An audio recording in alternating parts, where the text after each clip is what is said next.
para dividir com os irmãos uma pequena reflexão, que é a continuidade do texto da semana passada, João capítulo 6, onde na semana passada eu falei de 2 milagres, e o objetivo desses 2 milagres que os discípulos de Jesus e a multidão não entenderam.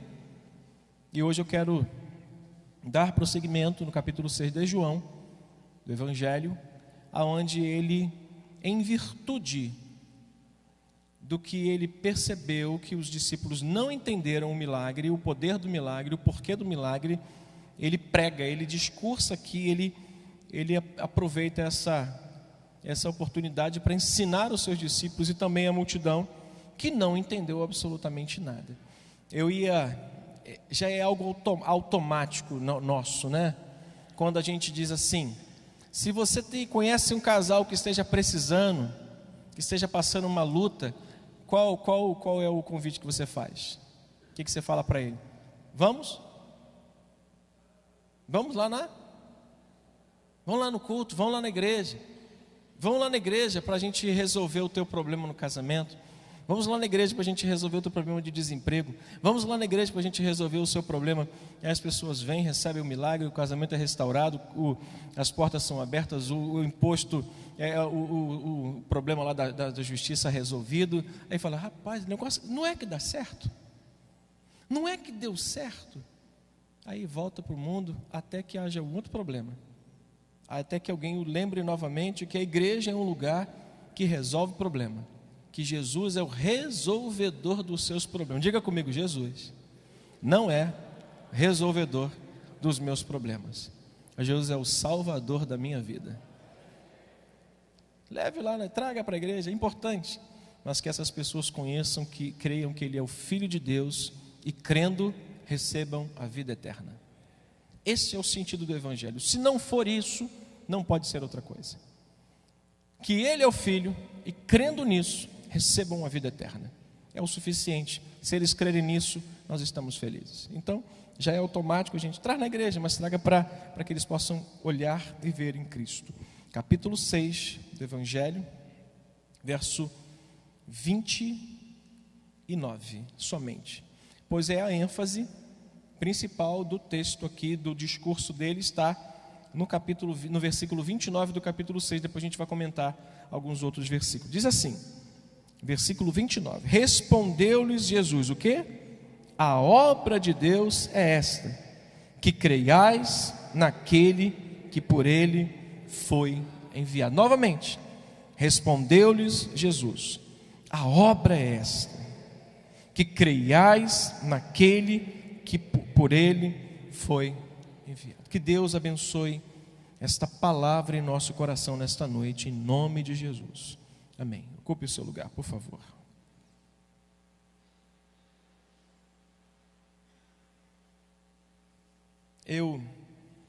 Pelo tempo, não vou conseguir dar início aqui a uma introdução, mas só para lembrar os irmãos do que nós começamos a falar na semana passada, sobre a divisão do capítulo 6 de João, que 2 milagres aconteceram. A partir dos 2 milagres houve uma reação de Jesus quanto ao entendimento que os discípulos tiveram e aquela multidão sobre esses milagres. Ao ver que eles não entenderam o objetivo do milagre, Jesus tem uma reação em pregar, em ensinar, em mostrar qual era a ênfase do milagre. Depois da pregação de Cristo, depois do que Jesus falou ao discípulo e às multidões, o que acontece? A reação da multidão e dos religiosos. Eles começam a murmurar, eles começam a olharem para Jesus como um arrogante, como um mentiroso, como aquele que veio deturpar a lei, como aquele que veio destruir a dignidade de Moisés, como aquele que veio querer sobrepor sobre a lei de Deus, sobre a palavra de Deus. E alguns dos seus discípulos, escandalizados com a forte mensagem, começam a sair. E a terceira parte do capítulo 6, aonde na reação dos que ouviram esse discurso, que se escandalizaram, um grupo permanece e um grupo vai embora. E no final do capítulo, do 60 até o 71, nós vamos ver 2 grupos se dividindo. Um grupo dos que criam, que pegaram a ênfase que está no versículo 29, que está aqui onde ele se declara o pão da vida, onde se declara o Salvador do mundo, enviado de Deus, para que eles pudessem crer que aqueles milagres eram para mostrar que ele era o Filho de Deus, e se eles crerem, eles receberiam vida eterna. E aquele grupo que não cria, que não creu, foram embora. Os que creram disseram para Jesus: para onde nós vamos? Então o capítulo 6 se resume basicamente em 2 milagres, em um sermão e 2 reações distintas. Em 2 reações de pessoas que entenderam o poder do Evangelho, entenderam a mensagem de Jesus, e um outro grupo que não quis aceitar a mensagem de Cristo, nem porque não entenderam, é porque não queriam de fato aceitar a mensagem. Então na semana passada, eu mencionei isso, mas com um detalhe de preocupação, porque às vezes quando a gente prega que o milagre que Jesus fez tinha um objetivo, parece que a gente é meio cético em relação ao milagre. Olha para mim, eu sou um milagre de Deus. Eu creio em milagre, eu creio no poder de Deus, eu sou o milagre de Deus. Então se eu não creio em milagre, então eu tenho que descartar minha própria vida, o milagre que Ele fez na minha vida. Então o Jesus, quando está mostrando o objetivo da sua mensagem, dos seus milagres, não está dizendo para mim e para você, e nem eu quero afirmar que nós não devemos crer em milagres, nós não devemos crer e nem devemos buscar um milagre. Quantos precisam de um milagre? Quantos precisam de fato? Busque o seu milagre. Acredite no poder de Deus, acredite que Ele é poderoso. Só que todo milagre ou sinais que Jesus fez, principalmente o Evangelho de João, quando João declara, capítulo 20, verso 30 e 31, todos os sinais que Ele operara, Ele operou com um só objetivo: para mostrar a todos que Ele era o Cristo, o Filho de Deus, e que eles, crendo nisso, eles teriam vida eterna.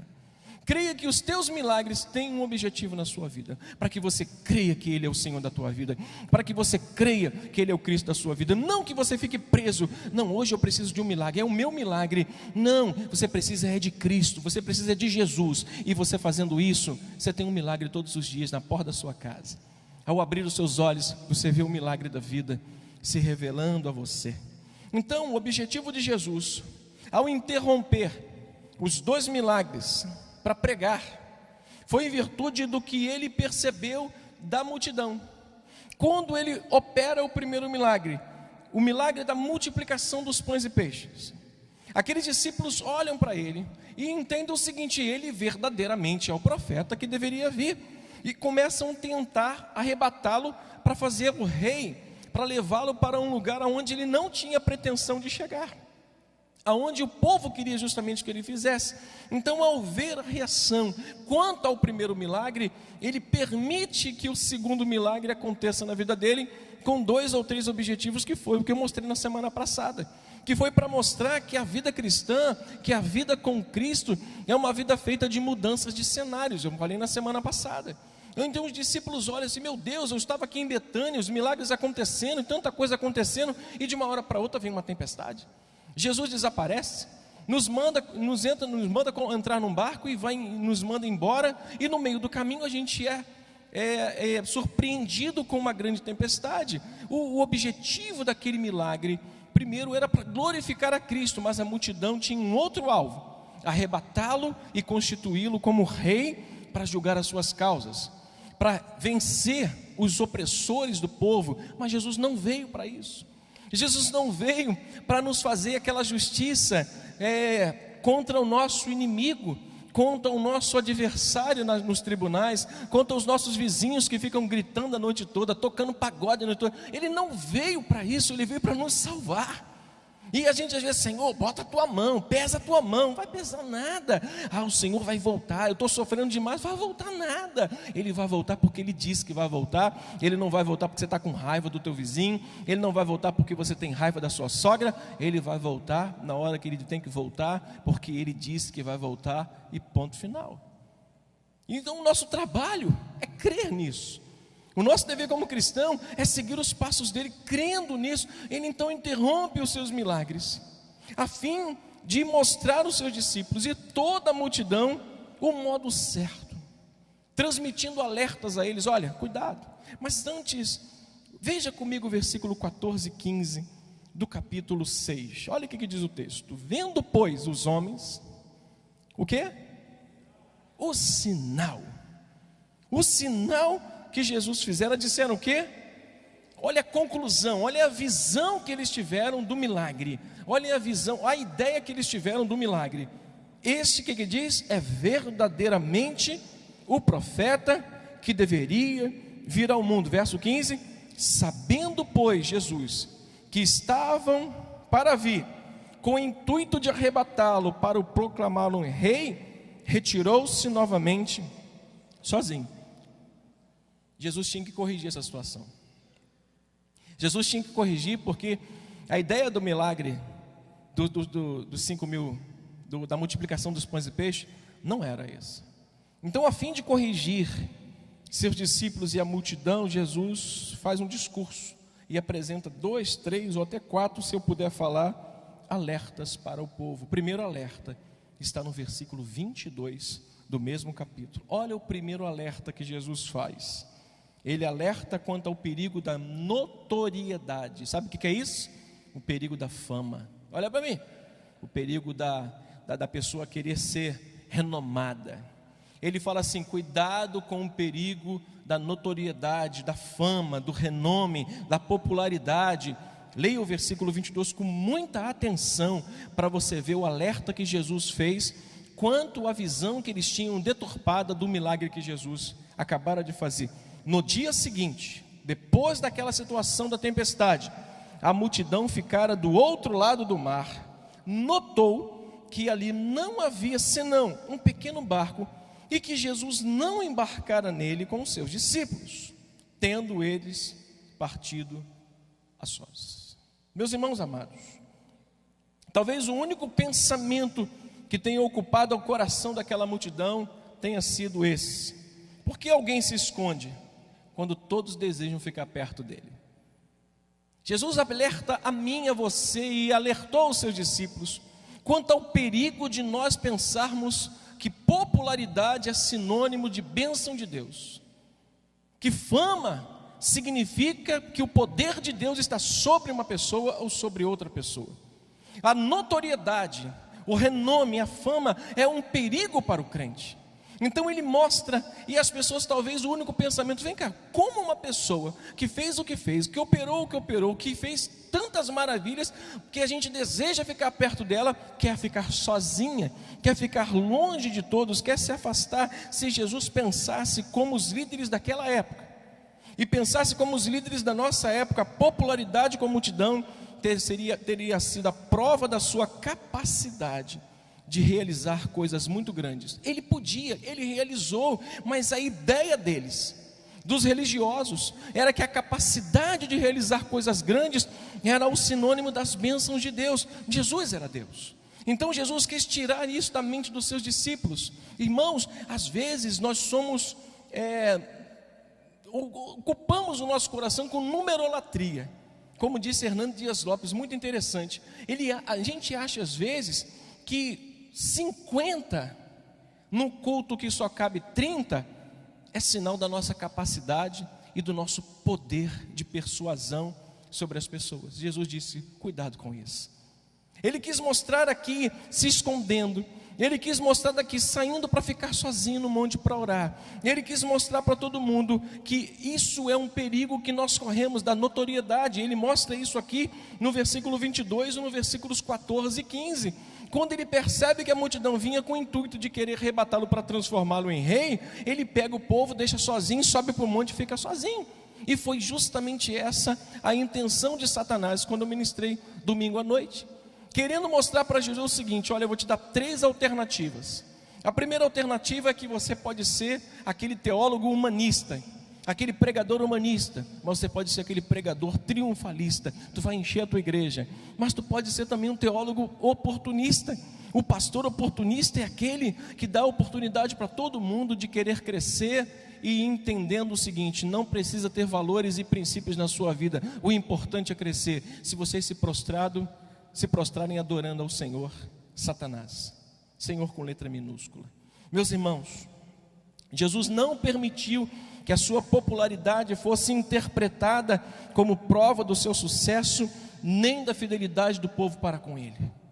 Sabe por quê? Porque esse mesmo povo que viu Jesus fazendo milagres, esse mesmo povo que viu Jesus curando enfermos, foi talvez o mesmo povo que no dia que Satanás usou um certo homem, disse: solte Barrabás e crucifique a Jesus. Jesus não permitiu que a popularidade fosse interpretada como prova do seu sucesso. Não é prova do sucesso. Se você tem alguma coisa, você tem a proeminência de alguma coisa no que você faz, no seu trabalho, na sua faculdade, se você é alguém que tem algum cargo de liderança, não pense que isso é prova do que você pode, porque a única pessoa que pode e tem essa prerrogativa é Deus. Salmo 150, versos 1 e 2, leia comigo. Olha a prerrogativa de Deus descrita pelo salmista no Salmo 150, versos 1 e 2. Eu gosto muito desse salmo, que é a doxologia final e que demonstra praticamente aqui em poucos versículos o que Deus é e do que Ele é digno. Diz o texto, Salmo 150, verso 1 e 2. O que diz o texto? Aleluia, louvai a Deus, só Deus tem um santuário. Diga comigo, só Deus tem um santuário. Os homens falam, essa igreja é minha. Nada, você morre amanhã, ela fica para o outro. Esse prédio aqui é meu. Não, vai morrer, vai ficar para o outro. Eu que constituí esse curso aqui, isso aqui não é nada. Daqui a pouco você morre, teu filho assume. Não é nada seu, só Deus tem um santuário. Diz o Senhor, louvai-o no firmamento, obra do seu poder. Só Deus tem poder. Você crê nisso? Só Deus tem poder. Jesus não aceitou e nem quis passar essa ideia de que popularidade era sinal de poder, era sinal daquilo que ele fazia, porque ele era e não era, mas ele era de fato o Filho de Deus. Louvai pelos seus o quê? Poderosos, louvai-o consoante a sua muita, só Deus é grande. Diga comigo, só o Senhor é grande. Irmãos amados, os líderes de hoje citam números para justificar suas práticas, ou seja, olha, eu tenho 50 na minha igreja, eu tenho 500 na minha igreja. Eles citam números pensando o seguinte: se eu faço e dá resultado, é porque Deus tem me abençoado e tem abençoado o que eu faço. E Jesus quis tirar essa ideia da vida dos seus discípulos, e eu quero nesta noite encorajar, tirar essa ideia do seu pensamento, de que número é resultado da bênção de Deus, quando na verdade é um grande perigo para a nossa vida. O maior perigo que o ser humano corre é quando ele pensa que aquilo que ele está fazendo por mérito ou pela sua própria capacidade. Irmãos, a prerrogativa de fazer, de ser grande e todo-poderoso está no Salmo 150.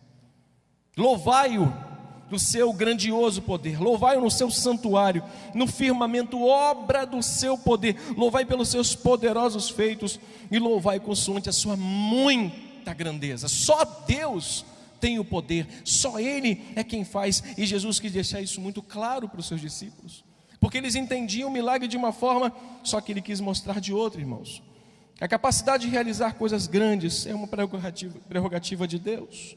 O fato de Jesus ter preferido permanecer não só ali com os discípulos durante um tempo, mas depois se retirar, não foi demonstração de sua fraqueza. Quando José corre, ele não demonstrou fraqueza, ele demonstrou capacidade de enfrentar o pecado e dizer assim, não. Quando nós corremos de uma coisa que achamos que somos capazes de vencer, e a gente fala assim, não, mas eu podia vencer, mas eu corri, isso não é demonstração da nossa fraqueza, mas da nossa prudência e do nosso conhecimento que temos do nosso tamanho. Nós somos pequenos e fracos quanto ao pecado, irmãos. Nós somos pequenos e fracos. Quando Jesus então se afasta e deseja ficar só, ele não demonstra fraqueza, pelo contrário, ele foi o maior exemplo para os seus discípulos, deixando 2 conselhos para eles e para nós. Primeiro conselho: quanto maior são as oportunidades, diga comigo, quanto maior as oportunidades, mais forte, quanto maior são as oportunidades, maior serão os riscos. Pastor, que oportunidade. Satanás também colocou para Jesus: olha, tudo isso eu vou te dar, se prostrado você me adorar. Quanto maior são as oportunidades, maior também são os riscos. Jesus deixou um outro exemplo: quanto maior a popularidade, mais e maior, ou maior e mais, é a perigosa tentação. Quanto maior a tua popularidade, Pastor, conheço um rapaz na minha faculdade que ele é o popular, ele é o cara que todo mundo gosta dele. Esse aí está sofrendo correndo um grande risco de sofrer uma grande tentação, e nessa tentação ele tropeçar e cair. Jesus está querendo desconstruir a ideia, ou corrigir a ideia dos discípulos quanto ao milagre que ele fez, dizendo: por que o Senhor foi embora? Por que você vai embora na hora que as pessoas querem ficar perto de você? Jesus está nos ensinando aqui hoje que quanto maior são as oportunidades, maiores são os riscos que corremos. Ou seja, temos que agir como José, como crentes. Não devemos enfrentar o pecado de frente, mas dizer: Senhor, me ajuda a vencer o pecado, me ajuda a vencer as tribulações da vida, de modo que eu possa permanecer firme diante da tua presença e não caído. Meus irmãos, não precisamos ser populares. Diga comigo: eu não preciso ser popular. Eu preciso ser fiel a Deus. Se você for fiel a Deus, você está fazendo a sua missão como crente. Você não precisa ser popular na sua faculdade. Você não precisa ser o popular do seu condomínio. Você não precisa ser o popular de lugar nenhum. Você precisa ser fiel. Você precisa ser crente. Você tem que dizer para as pessoas o que você acha de Deus, o que você pensa do pecado, o que você pensa da Bíblia. Deus nos chamou para sermos fiéis, não para sermos populares.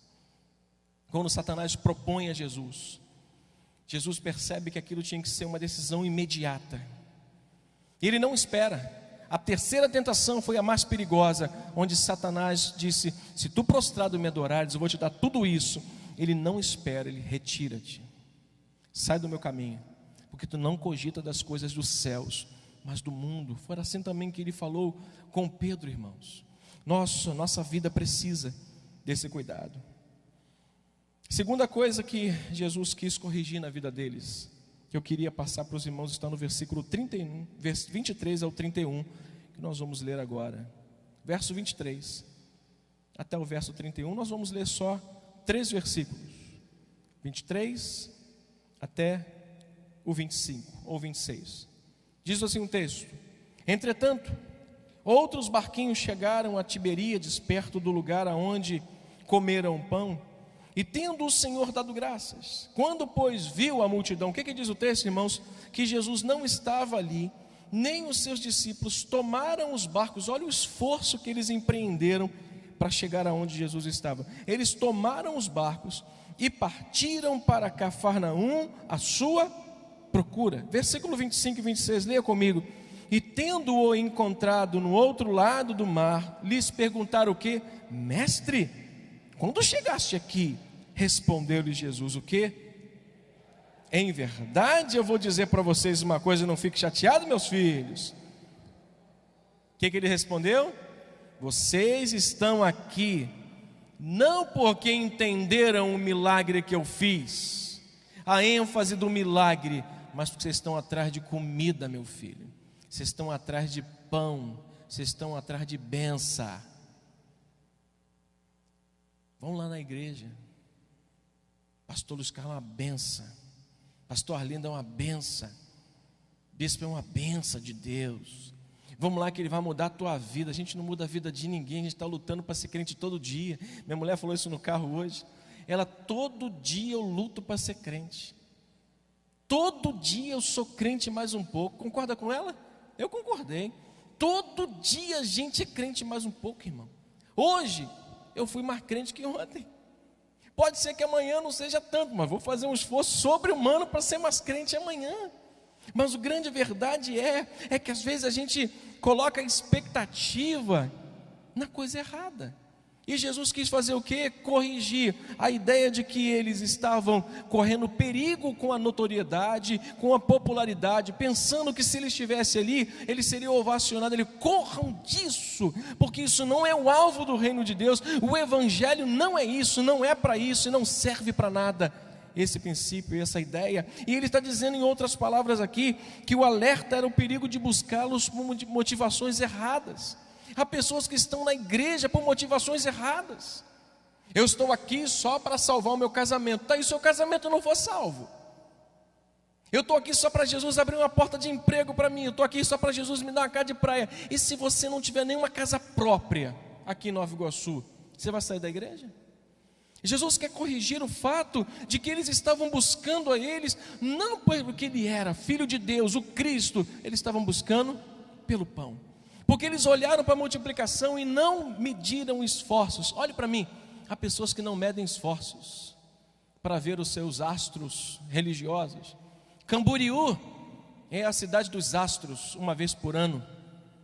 Camboriú é a cidade dos astros, onde pessoas vão em romaria de ônibus para lá, para estarem de frente com homens que eu admiro, homens que pastor Luiz Carlos, a gente conversa às vezes tomando um café, e lembrando de Napoleão Falcão, lembrando de Gilmar Santos, onde eu vi Gilmar Santos pregando, e eu vi Gilmar Santos sendo tão usado por Deus, que uma pessoa vomitava uma erva, ele dizia, uma pessoa aqui com câncer, traz essa pessoa, a pessoa vinha à frente, ele impunha as mãos sobre a pessoa, e a pessoa vomitava ervas, e essa pessoa depois deu um testemunho verdadeiro, de que fora curada de um câncer. Mas há pessoas que vão atrás dessas pessoas, querendo achá-las que são populares, notoriedade para elas, elas são os meus deuses, isso é um perigo, estão buscando a Deus por motivações erradas, irmãos. E há pessoas que estão na igreja às vezes, e não conseguem viver bem, mas vivem mal dentro da igreja. Sabe por quê? Porque buscam a Deus e estão aqui por motivações erradas. Eu só estou aqui, como eu disse na semana passada, disse no domingo passado, eu estou extremamente estarrecido com o que eu disse, mas também com aquilo que eu ouvi. Meu irmão, você está sumindo da igreja, o que houve? Eu, pastor, já terminei meu noivado, eu não estou mais com a menina não. Eu falei, mas como assim? Me explique. Não, pastor, é porque a gente não está mais junto, então eu não preciso mais ir para a igreja. Eu me segurei para não chamá-lo de miserável. Porque como é que o rapaz diz para o pastor, diz assim, pastor, eu não estou mais com a minha noiva, então eu não tenho mais por que estar na igreja. Pessoas que buscam a Deus por motivações e com motivações erradas. Eu só estou aqui fazendo uma campanha, eu estou aqui só por um objetivo. Enquanto meu filho não se converter, eu não largo essa igreja. E depois que ele se converter, tu vai para onde? Ele fica, você vai para o mundo? Jesus está querendo corrigir a ideia e disse assim, olha, eu vou falar uma verdade para vocês, em verdade vos digo, vocês não estão aqui porque creem em mim, vocês estão aqui porque comeram os pães que eu multipliquei lá. Vocês não estão aqui porque viram o Filho de Deus sendo glorificado, dizendo, Pai, em teu nome eu ordeno, multiplica os pães. Vocês estão aqui porque vocês querem comer mais, e para isso, vocês até pegaram um barco emprestado, e atravessaram esse mar de Tiberíades, perigoso. O mar de Tiberíades era perigoso, eles atravessaram o mar de Tiberíades, até chegar aonde Jesus estava. Pessoas não medem esforços, mas buscam a Deus por motivações erradas. Olha aí, ó. Diga para o irmão que está do seu lado, com todo carinho, meu irmão, busca a Deus por motivações certas. Diga comigo, quando eu creio de maneira certa, eu vivo melhor. Quando eu creio de maneira certa, eu vivo melhor. Muitas pessoas estão dentro das igrejas vivendo mal, por criarem expectativas erradas sobre o Evangelho de Cristo. O Evangelho de Cristo não está aqui, não serve, não foi instituído, criado, que é o próprio Cristo, para mudar a minha vida financeira. Não venha para cá, para a igreja, para você mudar a sua vida financeira. Venha para cá para você adquirir tesouros lá nos céus. Porque ouro e prata vão ficar aqui. Aonde está o teu coração, está o teu tesouro. Se o teu coração está no tesouro da terra, vai ficar aqui, porque eu quero ir para lá. E quantos querem, digam amém. Como aquela multidão, irmãos, também cremos ou criamos expectativas erradas quanto ao Evangelho, acreditando numa vida cristã indolor. Muitos daqueles acreditavam numa vida indolor. O Evangelho não é indolor. A caminhada com Cristo não é uma caminhada sem dor. A caminhada com Cristo não é uma vida festiva. Não é. É uma vida festiva? Tem dia que você faz uma festinha lá, uma sopinha, né? Hoje estava combinando a gente sair daqui e fazer um creme de abóbora e um creme de couve-flor. Vamos fazer em casa? Deixa que eu faço. Hoje eu sou o chefe. Hoje quem vai fazer o menu lá em casa sou eu. Aí minha filha, vou fazer. Mas a vida cristã não é festa. Tem dia que a gente não tem condição de fazer nenhuma sopa de água, porque o negócio está feio.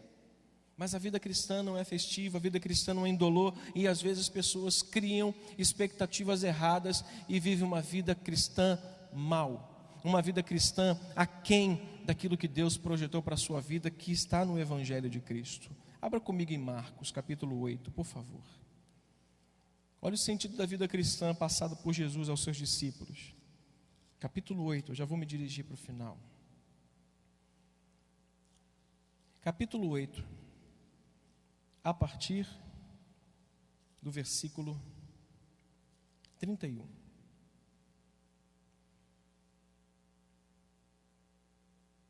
Diz o texto, vamos ler juntos? São 3 versículos só, 2. Diz assim: então começou Jesus a ensinar-lhes que o quê? Espera aí, rapidinho. Tem uma palavrinha que é chamada assim, sofresse muitas. Então o evangelho é um evangelho de dor. Jesus está mostrando aqui, não é? É um evangelho de dor. Segundo, vamos lá. Fosse... espera aí, rapidinho, calma. Mastigue de maneira que você possa degustar isso que você está comendo. O evangelho não é só um evangelho de dor, é um evangelho de rejeição.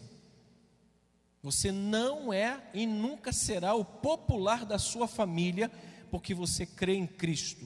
Você não é e nunca será o popular da sua faculdade, principalmente se você já está naquele nível bem assim de debates, né? Debates políticos, debates sociais.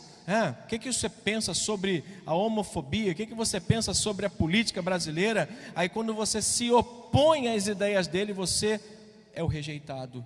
Ou seja, evangelho não é sinônimo de festa, não é sinônimo de sempre ter prazer, mas é sinônimo de dor e às vezes de rejeição. Mas tem mais coisa que o evangelho é. Você ainda quer seguir o evangelho? Quantos querem? Querem seguir? Quer continuar seguindo o evangelho mesmo assim? A gente faz de tudo para a pessoa não seguir, mas se quiser, toma a tua cruz e vai atrás, meu filho. Olha só o que diz o texto: seja rejeitado pelos anciãos, pelos principais sacerdotes.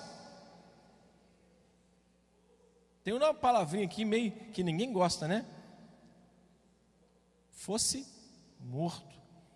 Evangelho não é só dor, não é só rejeição. Evangelho é morte.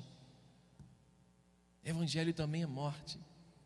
Evangelho é morte da nossa vontade. Como eu tinha uma vontade. A direita não está convertida ainda não, Jesus. Segura porque vai. Vai agora, né? Que, irmão, vontade é uma coisa que dá e passa, principalmente para o crente.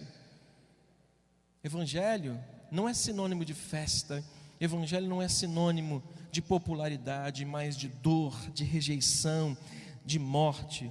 Mas tem um presente para aqueles que confessam isso, creem nisso, seguem isso. O evangelho é um evangelho de poder.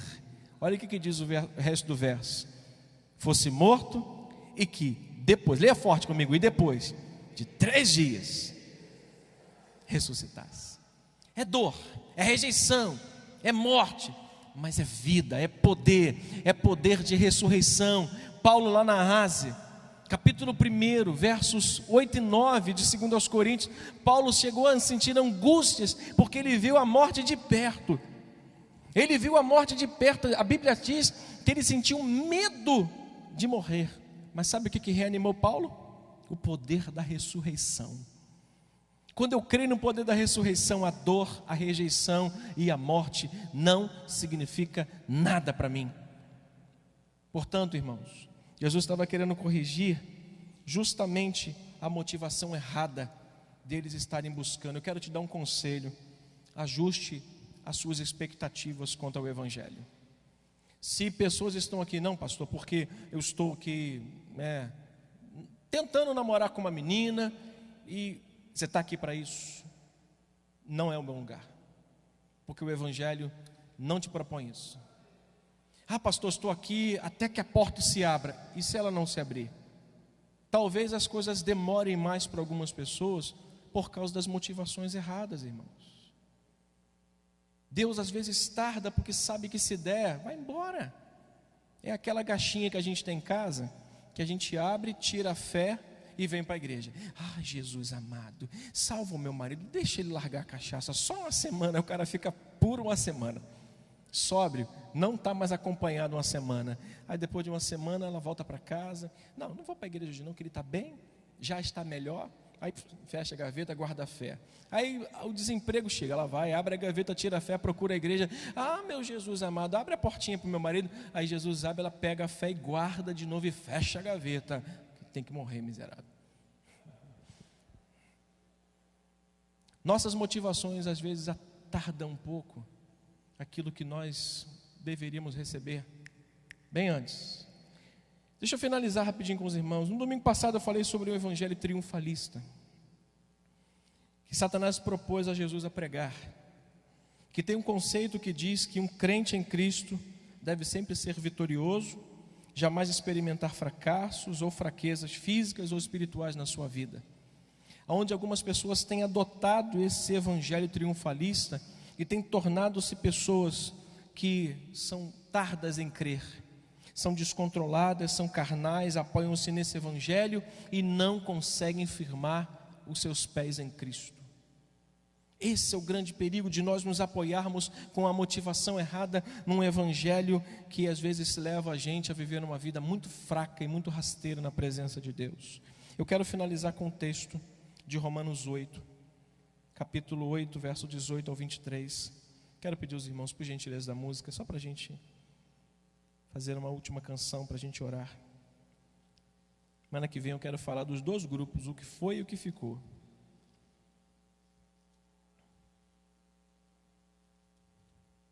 Capítulo 8 de Romanos,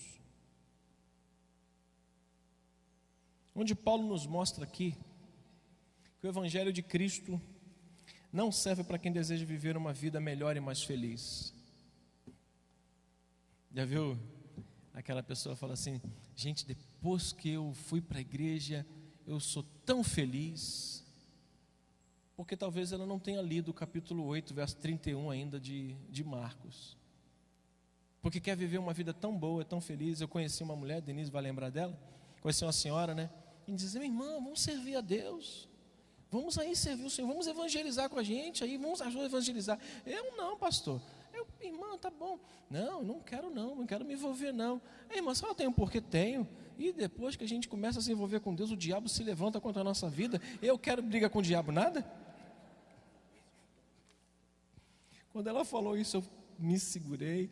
Eu lembrei de uma frase que um certo homem disse: Senhor, se eu te sirvo, se eu te amo por medo do inferno, ele disse assim: se eu te amo por ter medo do inferno, o pedido dele foi: lança-me no inferno. Mas se eu te amo pelo que tu és, mostra-me a tua glória. Tem pessoas que não querem se envolver com Deus no reino, nas atividades da igreja, porque não querem ter briga com o diabo. Um acordo contigo: tu não mexe comigo, eu não mexo contigo. Eu não vou lá falar para os teus, mas também não mexe comigo não. Fechado? Com Deus e com o diabo não tem acordo, meu irmão. Então deixa eu ler esse texto para mostrar para vocês o que Paulo fala sobre o evangelho que não tem nada a ver com uma vida feliz e melhor. Olha o que Paulo diz acerca dos sofrimentos do presente e a glória do porvir. Olha só para a gente finalizar. Portanto, para mim, tenho por certo que os sofrimentos do tempo presente, Paulo está dizendo, a gente vai ter sofrimento, não podem ser comparados com a glória que há de ser revelada. Está dizendo, eu vou ter sofrimento, mas eu tenho glória. Mas ele diz no versículo 19: a ardente expectativa da criação aguarda o quê?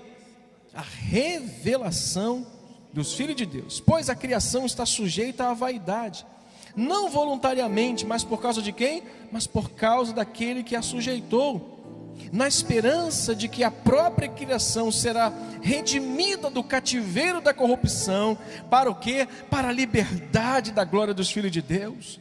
Por quê? Porque sabe, leia o verso 27, 22. Porque sabemos que toda a criação a um só tempo faz o quê? Geme e suporta as angústias até agora. E não somente ela, mas também nós, que temos o quê? As primícias, os crentes, nós que temos, nós vamos gemer também. Igualmente gememos em nosso íntimo, fazendo o quê? Aguardando a adoção de filhos, a redenção do nosso corpo. Olha para mim, tudo um dia vai passar.